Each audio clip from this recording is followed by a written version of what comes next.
Long before the written word, before parchment and ink could capture memory, stories lived in the breath of poets. Among them was one song so vast, so haunting, that it has echoed across 3,000 years. It begins not in silence, but in the hush of a lyre beneath the stars, the steady rhythm of waves against the Aegean shore, and the voice of a singer calling on the muse. Sing, goddess, of the rage of Achilles. To imagine the Iliad, we must first imagine the night sky of the ancient world. No city lights to dim the heavens, only endless constellations burning with cold fire. Beneath them, two armies camped across a plain, one behind the high walls of Troy, the other on the open beach, their ships drawn up like dark teeth against the sea. Between them stretched 10 years of war, born of a single woman's beauty and 1,000 men's pride. The Iliad is not only a tale of battle, it is a meditation on rage, on honor, on love and loss.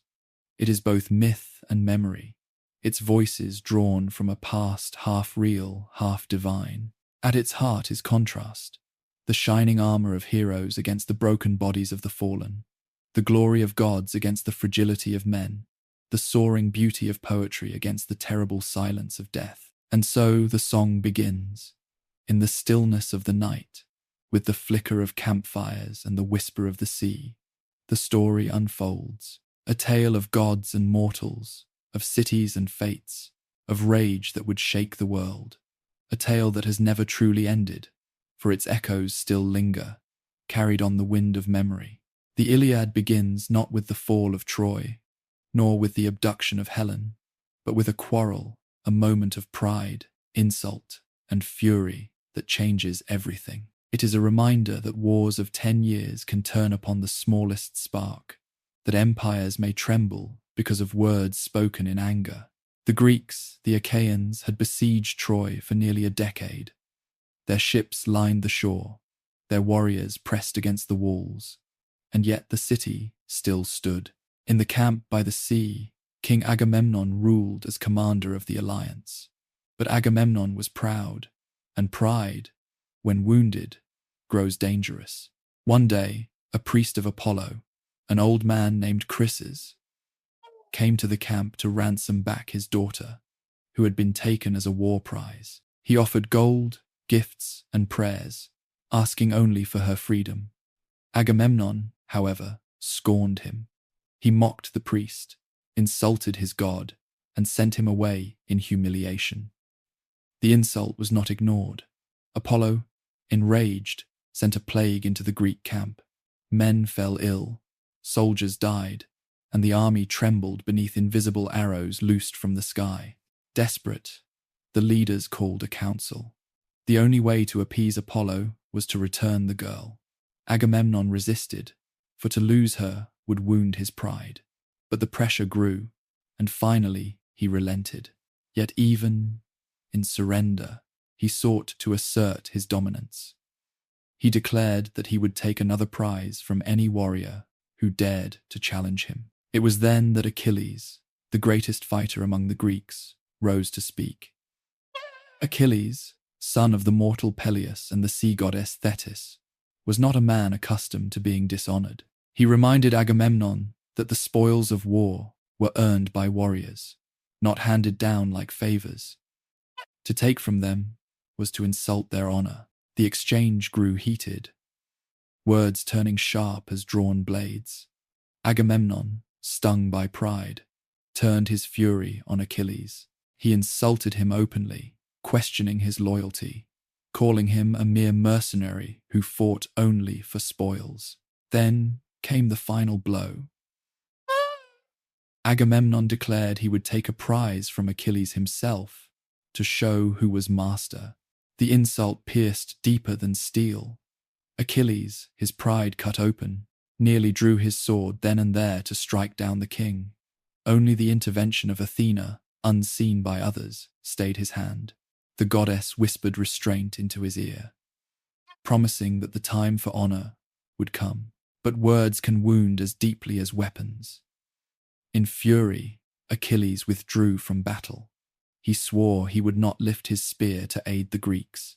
He prayed to his mother, Thetis, to go to Zeus, king of the gods, and ask him to turn the tide of war against the Greeks, so they would see how helpless they were without him. This was the spark.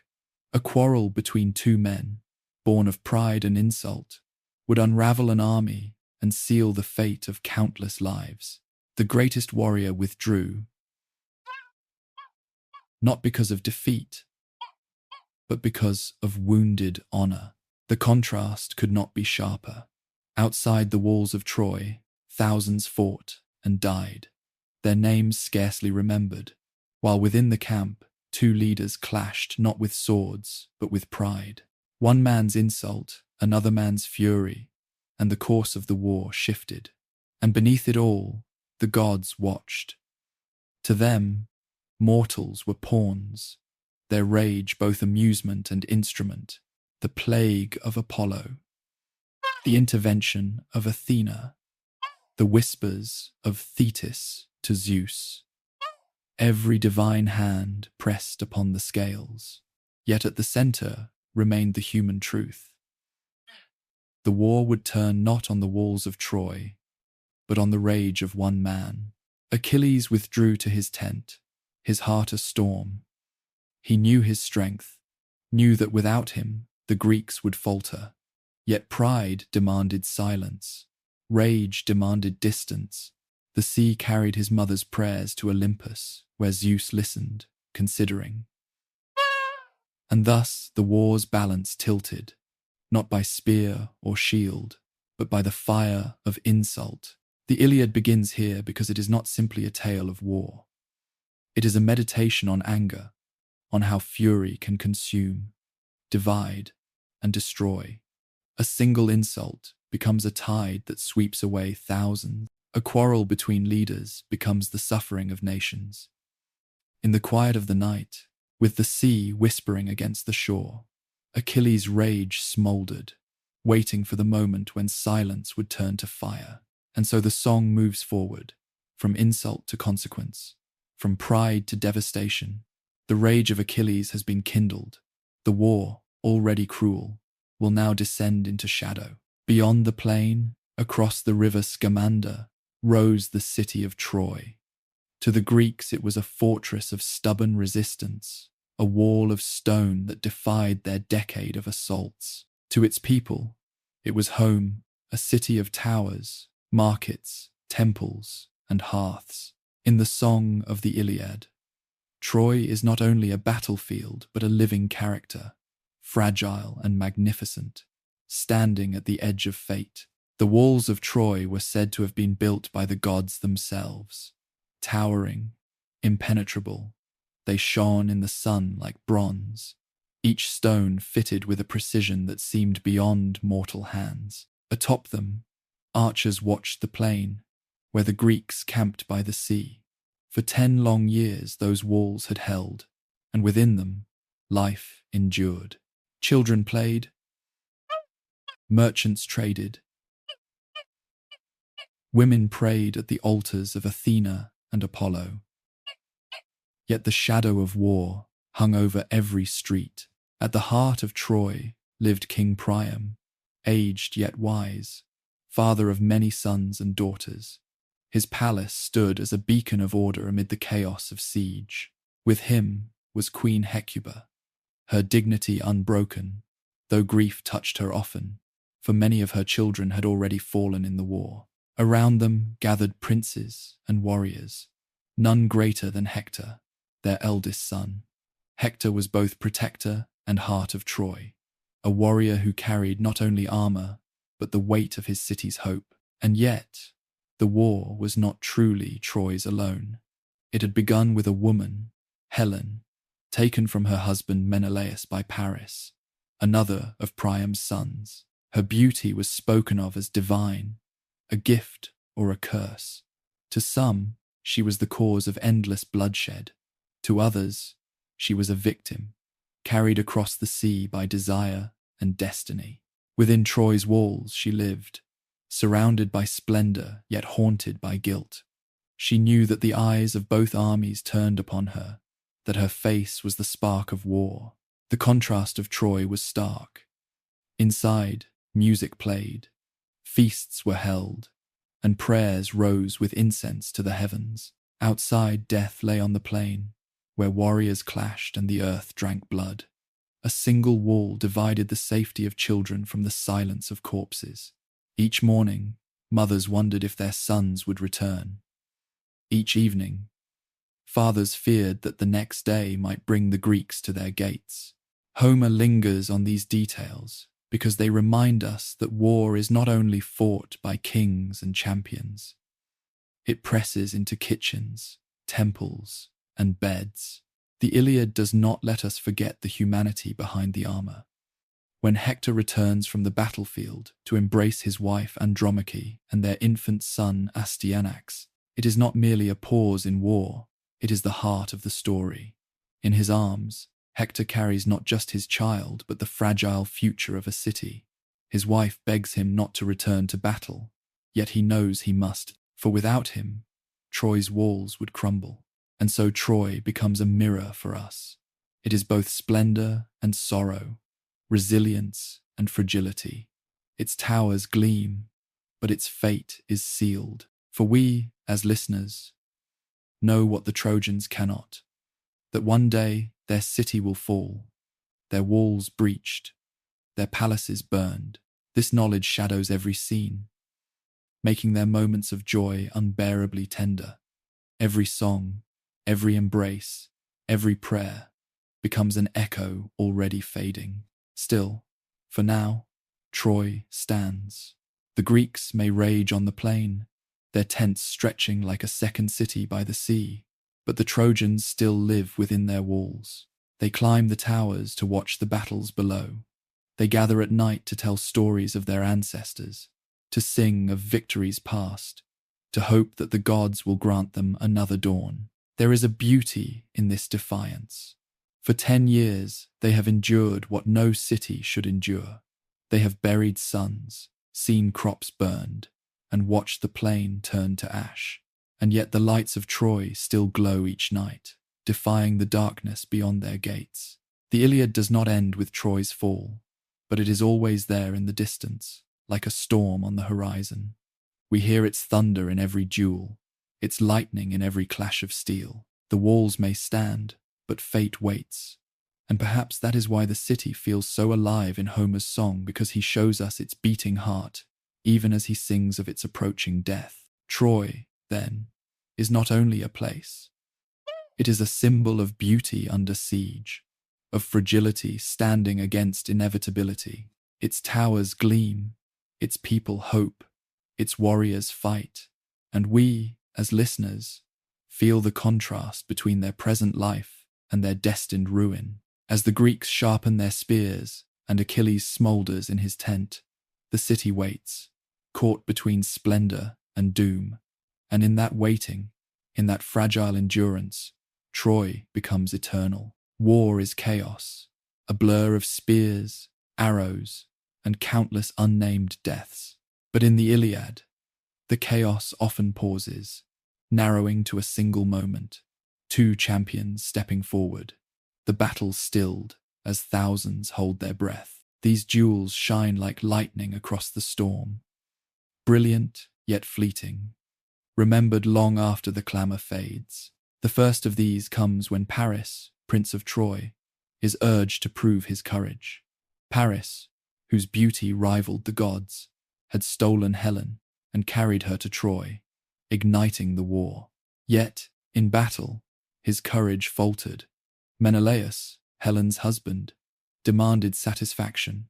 Before the armies, the two met, one fighting for honor, the other for survival. Menelaus struck fiercely, shattering Paris's helmet, dragging him by the crest of his hair toward death. But in the moment of final blow, the goddess who had promised Paris Helen's love swept him away in a mist, hiding him in his chamber, leaving the duel unresolved. Thus, honor was mocked by divine whim. Later came Hector, Prince of Troy and its greatest defender, against Ajax, the towering Greek warrior. Their clash was brutal, shields splintering, spears breaking. Neither yielded, neither fell. As dusk descended, they exchanged gifts, Hector offering a sword, Ajax a belt, and parted not as enemies, but as men bound by shared courage. It was a fleeting glimpse of honor amid the blood, a reminder that even foes could respect one another. These duels reveal the paradox of the Iliad. On one hand, they lift individuals above the sea of battle, granting them immortality in song. On the other, they underscore the futility of war, for even the mightiest cannot alter fate. Paris survives only by divine intervention. Hector and Ajax fight to a draw, their courage resolving nothing. The duels are mirrors of humanity's longing for meaning in chaos. For a heartbeat, the storm quiets, and the world narrows to two men, each carrying the weight of their people. And when the duel ends, the storm resumes, more relentless than before. The Iliad is not only a story of men, but of gods who move invisibly across the battlefield, tilting fate with a gesture, deciding life and death with a whim. To the Greeks, war was never solely human. Every spear thrown carried divine weight. Every victory or loss was a ripple of divine favor. Above Olympus, the gods watched the Trojan plain. Some favored the Greeks, others the Trojans. Athena, stern and wise, stood beside warriors like a guiding flame, urging them toward courage. Hera, queen of the gods, nursed an old hatred for Troy and longed to see its towers fall. Apollo, golden-haired and swift, defended the Trojans, loosing his arrows of plague and guiding Hector's hand in battle. Aphrodite shielded Paris, her chosen, wrapping him in mist and saving him from certain death. Their interventions blur the line between fate and choice. When a warrior triumphed, was it his strength or a god's invisible hand? When another fell, was it his weakness or the turning of divine favor? Mortals fought for honor, but the gods fought for pride, jealousy, and vengeance. The contrast is cruel. The gods are immortal, untouched by the wounds of war. They laugh, they feast, they quarrel among themselves, while below them men die by the thousands, their names lost to dust. For the gods, the battlefield is a stage. For men, it is everything. And yet, the Iliad shows us that mortals burn brighter because they are fragile. A god may live forever, but a man who knows he will die fights with a different fire. Perhaps that is why the gods envy them, for in their mortality, humans find a meaning the gods can never know. The battlefield of the Iliad is not only the stage of heroes, it is also the grave of countless men whose names flicker briefly in Homer's song before vanishing into silence. This is one of the Iliad's greatest contrasts. While we remember the mighty figures, Achilles, Hector, Agamemnon, Odysseus, the poem insists that the deaths of ordinary warriors also matter. Each is given a moment, a line, a glimpse of humanity, before fading into the dust. As the gods tilted the balance, and Achilles remained withdrawn in his fury, the war swelled in intensity. On the plain before Troy, the tide of battle rose and fell like waves. Spears flashed in the sun, arrows hissed, shields rang like thunder. Horses screamed as they pulled chariots through churned earth, the air heavy with the stench of sweat and blood. The Iliad lingers on names, so many names. Simoacius, a young Trojan who fell beside the river, cut down in the bloom of youth. Aeschylus, struck down so suddenly that he toppled like a felled tree. Each one is remembered for a heartbeat, their death described with the same care as the duel of champions. Then the poem moves on, and the tide of death sweeps forward again. This is the hypnotic rhythm of the Iliad, to raise a man into light for a moment, then let him sink into shadow. Glory and anonymity mingle together. Heroes shine briefly before being swallowed by oblivion, just as stars flare before dawn erases them. For the Greeks, the hope was Kleos fame, the song that outlives the body. To die nameless was to vanish. To die remembered was to achieve immortality. The Iliad itself is this act of remembrance, preserving in verse not only kings but common men. Homer sings their names so they are not lost, even if only for the length of a line. And yet the poem does not glamorize their deaths. It describes the spear that pierces flesh, the armor that clatters as bodies fall, the silence of men who once shouted. It lingers on the grief of parents, the cries of wives, the infants left behind. These details stand in sharp contrast to the shining rhetoric of glory. War is both beautiful in its poetry and brutal in its reality. As Achilles sat apart, the tide of battle swelled against the Greeks. Without their champion, they faltered. Hector led the Trojans forward, his spear flashing, his courage a beacon. The Greeks fell back, pressed against their ships. Fire threatened their vessels, the very lifeline of their army. In the clash, countless lives were lost, not in duels of honor, but in the mass confusion of war. The Iliad gives us glimpses. A warrior struck in the throat, collapsing with blood foaming at his lips. Another pierced through the temple, falling with eyes wide in shock. Each described not as anonymous, but as once living men, with families, fates, and memories. And then they are gone, folded into the rising tide. It is here that the poem reveals its strange, haunting calm.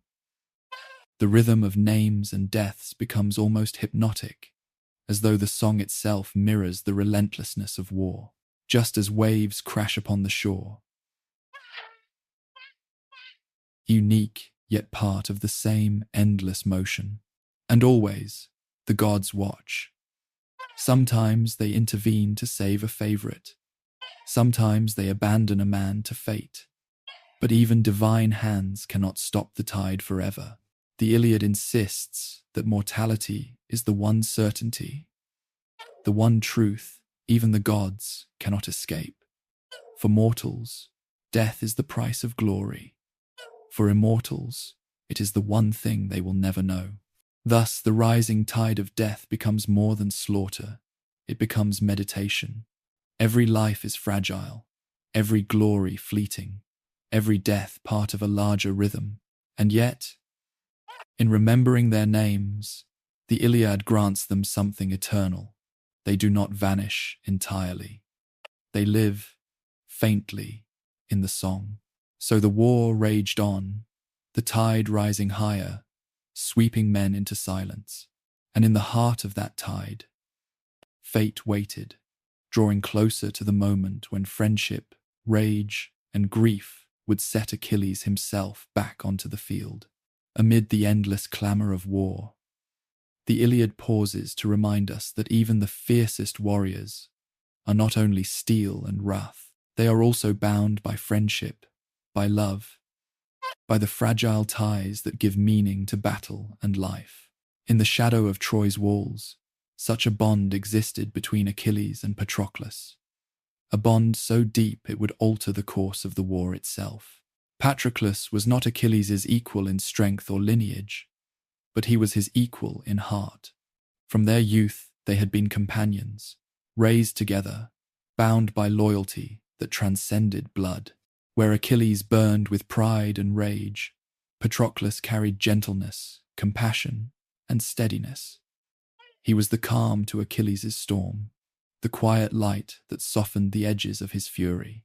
When Achilles withdrew from battle, nursing his wounded pride against Agamemnon's insult, Patroclus remained by his side. He listened as Achilles raged, comforted him in silence, and watched with sorrow as the Greeks faltered without their champion. Day after day, he saw the tide of battle turn against their allies. He heard the cries, smelled the smoke, and knew that the ships, the lifeblood of the army, were in danger of burning. Patroclus could not bear it. Unlike Achilles, his heart turned not only to glory, but to mercy. He could not watch men fall when he had the power to intervene. And so, with humility and urgency, he went to his friend. He begged Achilles to return, to set aside his pride, to fight not for Agamemnon, but for the lives of their comrades. But Achilles was not yet ready to forgive.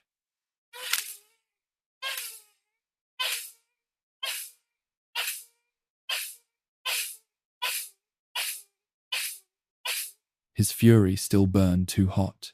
Instead, he offered a compromise. Patroclus could enter the battle in his stead, but not as himself. He would wear Achilles' armor, gleaming with its divine craftsmanship, so that the Trojans might believe Achilles had returned. The very sight of it would strike terror into their hearts. With this deception, the Greeks might rally, the ships might be saved. Achilles gave his blessing, but also his warning. "Drive the Trojans from the ships," he said, "but do not press further to the walls of Troy. Do not seek glory for yourself. Return once the danger is past." It was a fateful command, and one that Patroclus, caught between duty and destiny, would not keep. Clad in Achilles' armor, Patroclus rode into battle. At once the tide shifted. The Trojans saw the shining figure and believed the great Achilles himself had returned. Fear swept through them, and they faltered. The Greeks, renewed by hope, surged forward. Together they drove the Trojans back from the ships, away from the fire that threatened destruction. For a moment, it seemed the deception had saved them.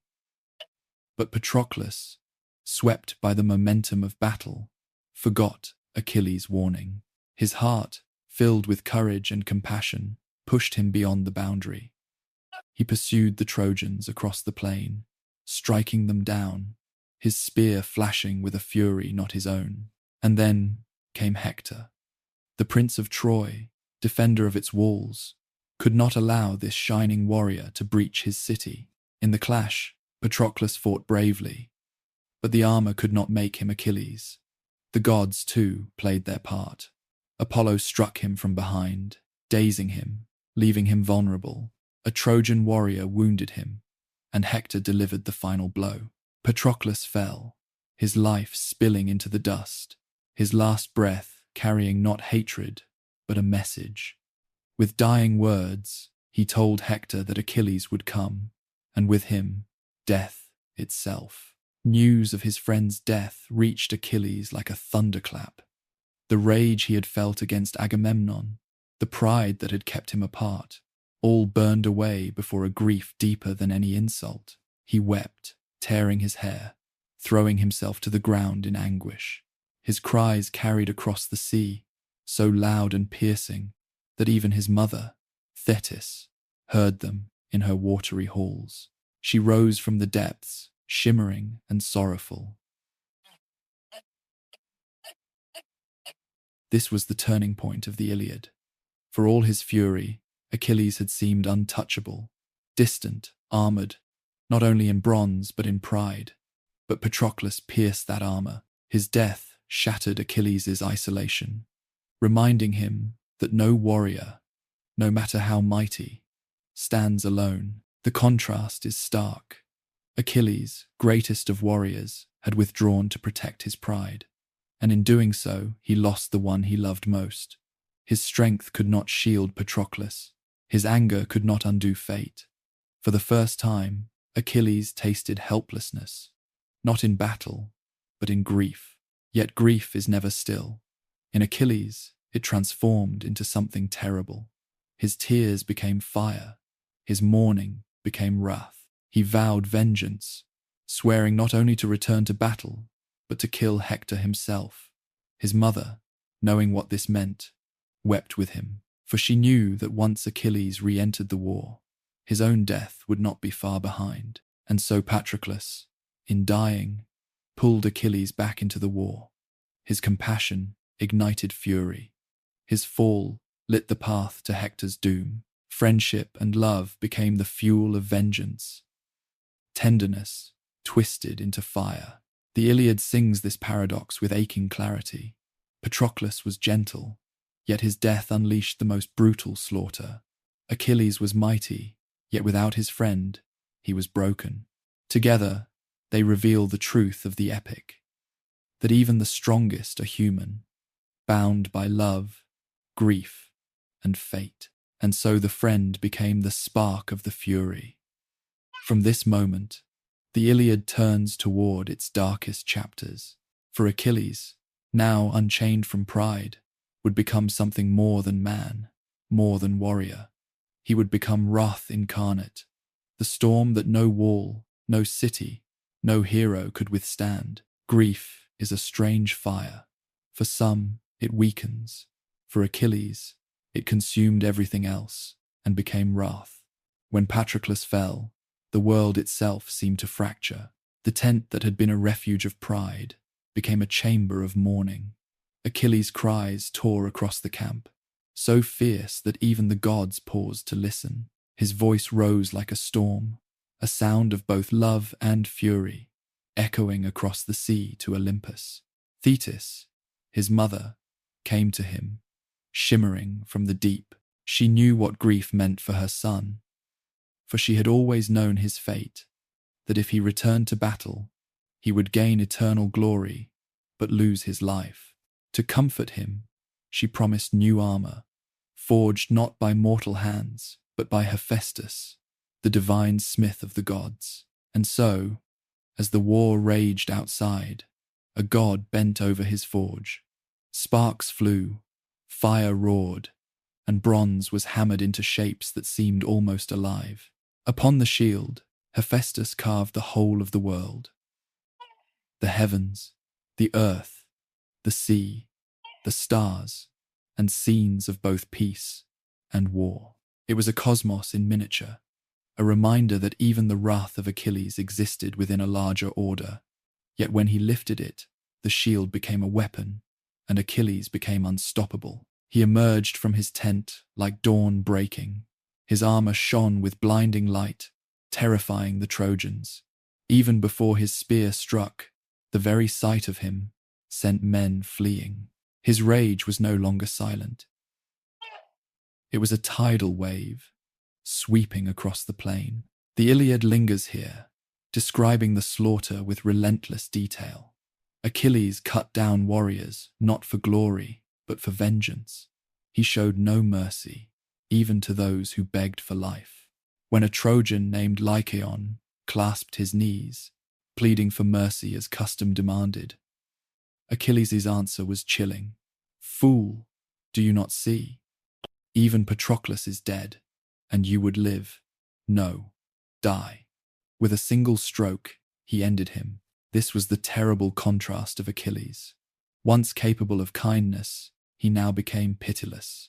His grief had burned away compassion, leaving only fury. The gods themselves recoiled, for even they feared a mortal who fought as if death itself had possessed him. And yet, all of this wrath drove toward one destiny: Hector, Prince of Troy. Hector had slain Patroclus, and in doing so, sealed his own fate. He knew it. Priam and Hecuba, his parents, begged him to stay within the walls. Andromache, his wife, wept, pleading with him not to leave her a widow, not to orphan their son. But Hector's honor left him no choice. To retreat would be shame. To face Achilles was death. Still, he stepped outside the gates, standing alone on the plain. The duel was inevitable. Yet even then, Hector's humanity shone. When Achilles approached, blazing in divine armor, Hector's courage faltered. He turned and ran, circling the walls of Troy 3 times with Achilles in pursuit. The sight was almost unbearable. The mightiest warrior chasing the defender of a city, both driven by forces larger than themselves. At last, Athena, deceiving Hector, compelled him to stand. They faced each other, spear against spear. Hector struck first, but his weapon glanced harmlessly off the divine shield. Achilles' spear found its mark, piercing Hector's neck. As life drained, Hector begged for his body to be returned to Troy for proper burial.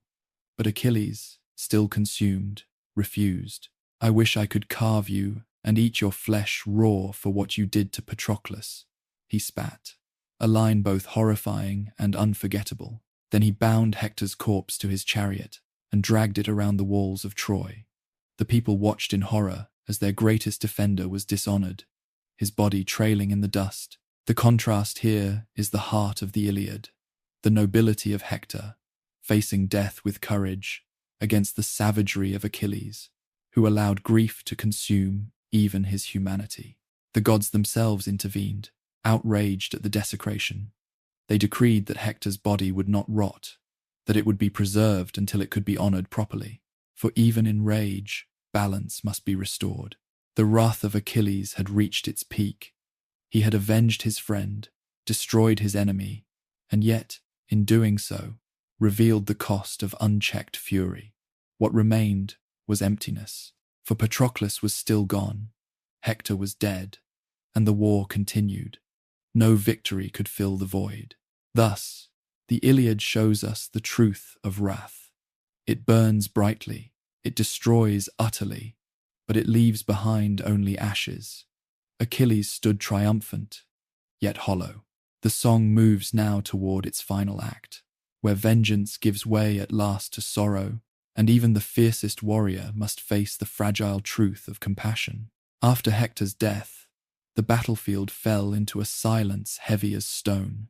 The Trojans watched from their walls in horror, their champion's body dragged behind Achilles' chariot in a storm of dust. Mothers screamed. Fathers tore their garments. Andromache collapsed upon the battlements as she saw her husband's lifeless form defiled, her arms reaching toward him, though he was far beyond her grasp.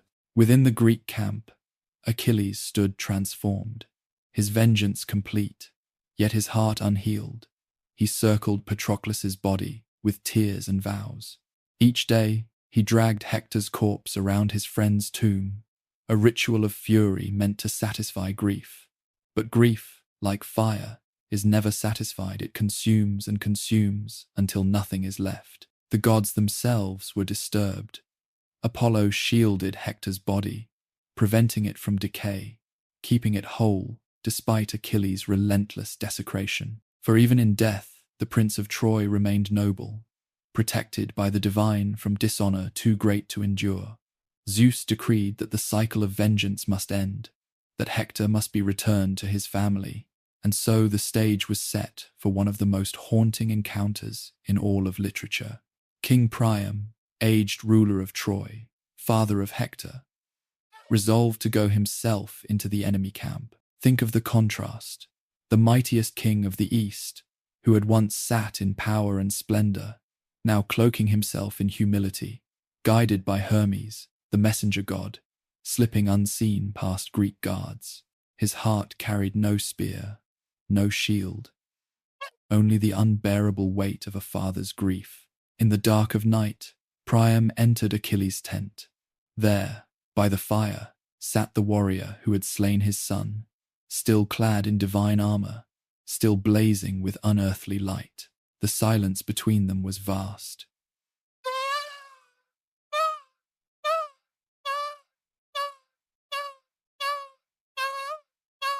Then, Priam, he clasped the hands of Achilles, those hands that had killed Hector, those hands that had dragged his son's body through dust, and he spoke words that pierced deeper than any spear. "Remember your father, Achilles. He is old, as I am. Imagine him grieving if you were lost. I have endured what no man should endure. I have kissed the hand of the man who killed my son." The tent seemed to tremble with those words. For a moment, Achilles' rage dissolved. He saw not only Hector's father before him, but his own father, Peleus, far away in Greece, old and waiting, who would one day grieve his son, as Priam grieved now.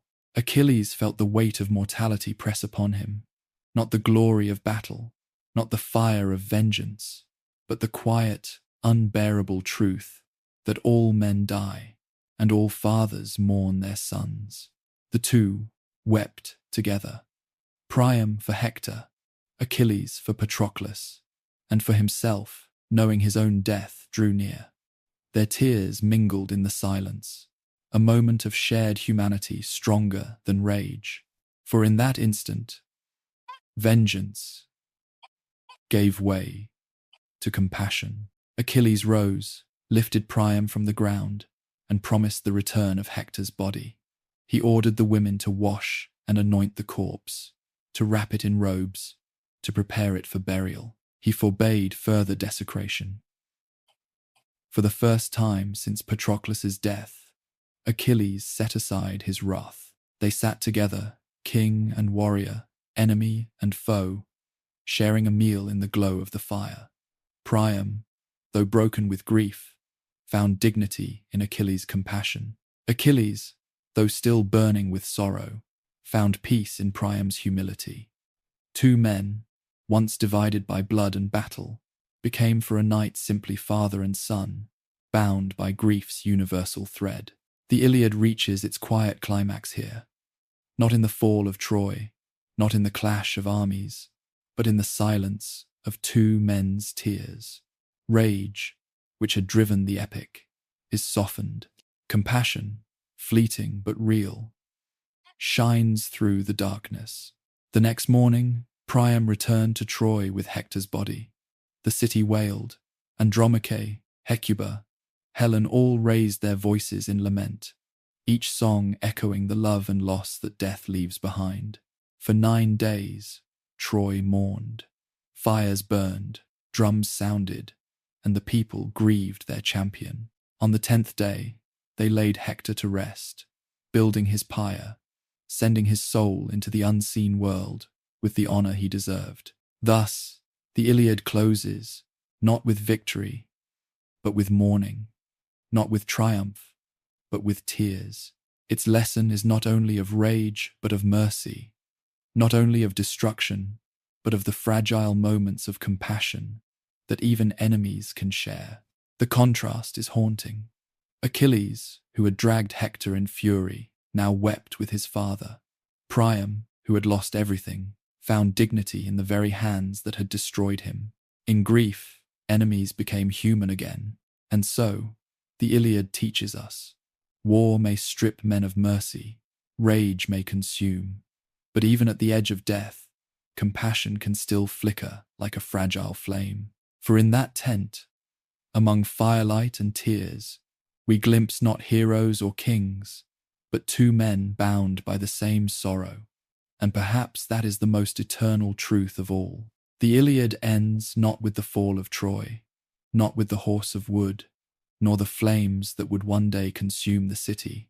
It ends instead with a funeral, with laments, with the quiet dignity of a people mourning their greatest son. And it is, in this silence, not in the roar of conquest, that Homer leaves us.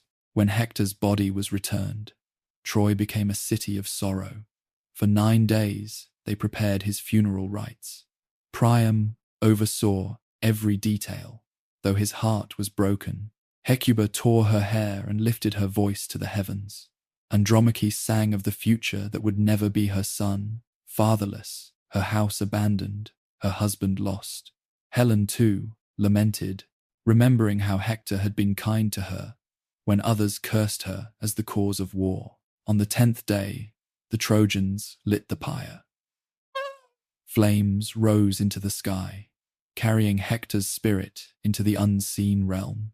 Smoke curled upward like prayers, like echoes carried into eternity. The people stood in silence, their grief heavy, their hope fragile. For though Hector was gone, his memory would endure, immortal not in body, but in song. Here lies the strange paradox of the Iliad. It begins with rage, but it ends with mourning. It sings of war, but it closes with compassion. The poem refuses us the neat satisfaction of victory. It does not show Troy's fall or Achilles' death, though both are destined.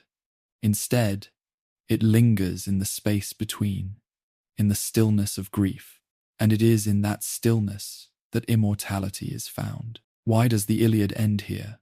Why not carry us to the horse, to the sack of Troy, to the cries of Cassandra and the fall of Priam? Perhaps because Homer wished us to see not only the cost of rage, but also the fragile humanity that survives even in war. To end with Hector's funeral is to remind us that even in defeat, there is dignity, and even in loss, there is meaning.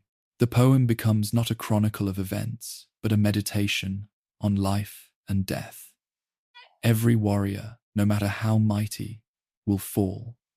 Every city, no matter how proud, will one day crumble. But the song, the memory, the story endures. In this way, the Iliad itself becomes the true answer to mortality. The men may die, but their names remain, whispered in verse, carried across centuries. Contrast fills this final act.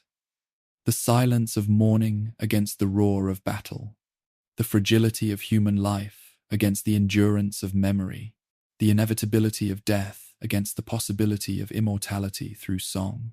Achilles, though not yet dead within the poem, already knows his fate.